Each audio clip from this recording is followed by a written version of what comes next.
What's up, gang? Today we're going over my true alternate build using 2 copies of the newly released Republic fighter tank.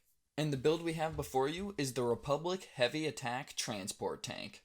Going into this alternate build, I knew I wanted to make a variant on the already existing Republic fighter tank. And with 6 clones in the set, I also wanted to be able to hold a lot of clones in the vehicle as well. After some fiddling and some design changes, we've ended up on this, the Republic Heavy Attack Transport Tank. We'll go ahead and go over the exterior and then we'll head inside. So like I mentioned, this is a variant on the already existing Republic fighter tank.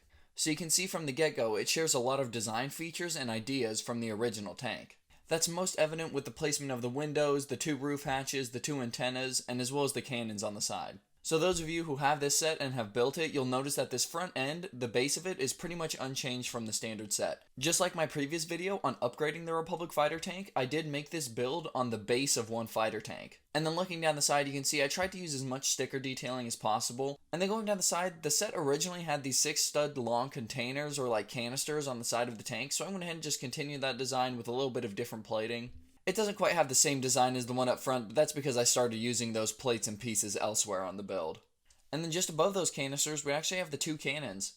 You'll notice these cannons right here are the same from my upgraded Republic fighter tank video, and then the ones in the front are a new fresh design. Only the 2 cannons in the rear have spring-loaded shooters on them. You could toss them on the front one, but you wouldn't actually be able to load in a missile because it's just not enough space. But now, as opposed to a normal fighter tank, we now have 4 barrels instead of 2, and then we can move further back into the rear section. And just like I did when I upgraded the original fighter tank, I went ahead and added some back fins on the end here. But then as we head around the entire backside, you can see we end up on the other side, and the set is symmetrical, so we've already seen all this. The only other thing left to go over on the outside is up top. And like I mentioned previously, we do have 2 front windows similar to the original fighter tank, and then we move up to those 2 roof hatches. I just have a little bit of sticker detailing and some armor plating in front of them, and the roof hatch does actually open in unison. You could take apart these bricks here so they open one at a time, but I found them to just be a little bit too fragile, so I went ahead and connected them together so they open at the same time. With the roof hatch open, you can see you have a little bit of access to interior space, but this isn't really the best way to do it. We'll go over that in a little bit. And then just on either side of the hatch, we have 2 antennas similar to the original fighter tank, and that pretty much covers the entire exterior. We just have a little bit of small detailing like this that I didn't go over here or there, but I didn't really see it as important. It's just to fill out the empty bits in the build. But I'm really happy with how the exterior of this build ended up. I think it looks very bulky, very heavy, and it looks like a mean heavy attack tank. It looks like you can dish out a lot of damage while also taking a lot of hits. And as well, it has plenty of space for crew on the inside. Which, speaking of the inside, let's go ahead and get in there, starting up front. So just like the original fighter tank and my upgraded fighter tank mods, you can sit 2 pilots up in this front section here. There's not really a whole lot of details in here with these 2 guys, not even any controls. The only 2 control panels that came with my 2 copies, I went ahead and tossed on the roof hatches up top. So the guy in the front just has a little bit of a backrest, and then the guy in the back just has to lean back. Overall though, the 2 pilot minifigures do have plenty of space, and if you wanted to store them with blasters, you totally could. But this folds up just as easily as it did on the original set, and it actually rams all the way up to that plate up top. And then the next way to get to interior space, we've actually already seen, we talked about it earlier, is this roof hatch. But like we mentioned, it's not the best way to get minifigures out, so we'll go through the rear door. Close that up, and then flip the model around back. And then we can lift up the top door, and then the bottom loading ramp, and we have access to the rear interior space. Now it's still a little bit tight in there, so in order to show you guys it, I'm going to go ahead and remove some plates and bricks. So here we have a much better look at the rear interior space and how many figures we can fit. And on top of the 2 pilots and the 4 figures back here, we were actually able to fit every single clone from 2 copies of the new Republic fighter tank. Now, if you took off minifigure weapons and situated them in a perfect way, I'm sure you might be able to cram 6 in there if you really wanted to.